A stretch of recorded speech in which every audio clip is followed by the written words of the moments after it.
శ్రావణ్ షిప్పింగ్లో శుక్రవారం సాయంత్రం ఎసిటాన్ లైడ్ విషవాయువు పీల్చి అస్వస్థతకు గురైన బాధితులను శ్రావణ్ షిప్పింగ్ వారు నిర్లక్ష్యంగా వ్యవహరించారని ఏఐటీయూసీ జిల్లా కార్యదర్శి కసిరెడ్డి సత్యనారాయణ ఆరోపించారు. ఏఐటీయూసీ నాయకులు ప్రమాదానికి గురైన బాధితులను పరామర్శించి కుటుంబ సభ్యులతో మాట్లాడి ఆరోగ్య పరిస్థితి తెలుసుకున్నారు.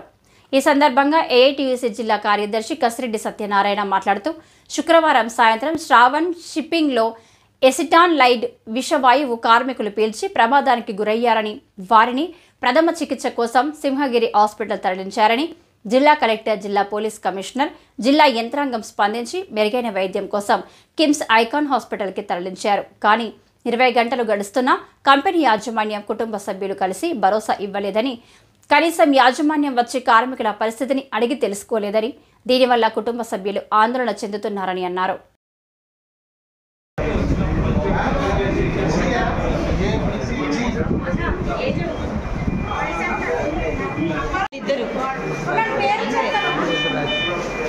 అదేది యూరిన్ లిస్ట్ ఏది బి లక్ష్మి రాసుకున్నారు కదా.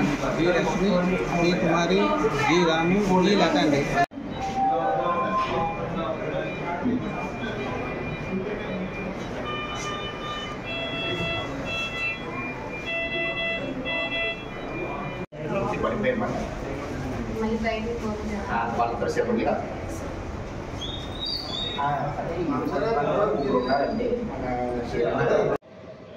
నిన్న సాయంత్రం 5 గంటలకి శ్రావణి షిప్పింగ్లో యాసిడ్ లైడ్ అనేటువంటిది విష పదార్థం ఈ మందులకు ఏదైతే ఓడుతారో ఆ మందులు కూడేటటువంటి ఆ పౌడర్ విష పదార్థం ఏదైతే ప్యాకింగ్లు ఉన్నాయో ఆ ప్యాకింగ్లు ఓపెన్ అయ్యి ఆ విషవాయువుగా తయారయ్యి అది 5గురికి అస్వస్థగా తయారు చేసింది.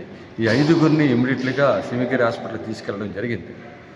నిన్న సాయంత్రం జరిగినటువంటి ఘటన ఈ రోజు వరకు వాళ్ళ యొక్క పేరెంట్స్ని కానీ, వాళ్ళ భార్యని కానీ, ఎవరైతే ఆడవాళ్ళకు అస్వస్థతలకు గురి అయ్యారో వాళ్ళ భర్తలు, అలాగే భర్తలు అయినటువంటి భార్య అని వాళ్ళ కుటుంబ సభ్యులను ఈ రోజు వరకు కూడా ఆ హాస్పిటల్లో లోపలికి వాళ్ళ యొక్క పేరెంట్స్ని చూపించడం జరగట్లేదు.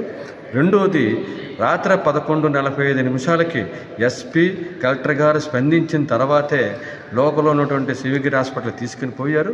అక్కడి నుంచి కిమ్స్ హాస్పిటల్కి మెరుగైన వైద్యం పేరుతోటి ఇక్కడ తీసుకొచ్చి ఇక్కడ ఉన్న పేరెంట్స్ని కానీ, అవుటర్స్ని కానీ లోపలికి వెళ్ళవకుండా నిర్బంధించి పోలీసు వారిని, సెక్యూరిటీ వారిని పెట్టి నిర్బంధించి వాళ్ళ పర్సన్స్ కూడా చూడడానికి అవకాశం ఉన్న పరిస్థితి అక్కడ కొనసాగుతుంది. అలాగే మేనేజ్మెంట్ తరపు నుంచి ఒక సూపర్వైజర్ మాత్రం, గోవింద్ అనే సూపర్వైజర్ మాత్రమే పర్యవేక్షిస్తున్నాడు. ఇప్పుడు వచ్చి మేనేజ్మెంట్ కూడా సరైనటువంటి స్పందన లేదు. వాళ్ళు పేరెంట్స్ కూడా ధైర్యం కల్పించేటటువంటి అక్కడికి వచ్చి మేనేజ్మెంట్ కూడా ధైర్యం అనేది కల్పించేటటువంటి మాటలు చెప్పట్లేదు. వాళ్ళందరూ కూడా చాలా ఆందోళన చెందుతున్నారు. ఇప్పటికైనా మేనేజ్మెంట్ అక్కడ రావాలి. ఎవరైతే పేరెంట్స్ ఉన్నారో వాళ్ళ పేరెంట్కి మనోధైర్యాన్ని కల్పించాలి. దాంతోపాటు ఇప్పుడు ఎవరైతే ఈ కాలుష్యం నివారణకి సంబంధించినటువంటి ఆఫీసర్స్ ఉన్నారో, కంట్రోల్ బోర్డు ఉందో, వాళ్ళు ఈ రోజు వరకు ఇప్పుడు వరకు ఆ ఘటనా స్థలానికి పోలేదు. అలాగే డ్రగ్స్ అండ్ వీళ్ళు కూడా ఆ ఇన్స్పెక్షన్ చేసిన వాళ్ళు కూడా ఈ రోజు వరకు పోలేదు. అక్కడ సేఫ్టీ లేదు. రెండవది, ఆ మేనేజ్మెంట్ కూడా ఈ మనుషుల పట్ల భయకాతరిగా ఉన్నారు. మనుషులు యొక్క అస్వస్థత గురయ్యి ఆందోళన చెందుతూ ఉంటే సరైనటువంటి స్పందన మేనేజ్మెంట్ తరపు నుంచి రాలేదు. అది వెంటనే చేయమని ఏఐటీయూసీగా సత్యనారాయణ, నా పేరు కసిరెడ్డి సత్యనారాయణ, ఏఐటీయూసీ జిల్లా కార్యదర్శిని నేను డిమాండ్ చేస్తాను.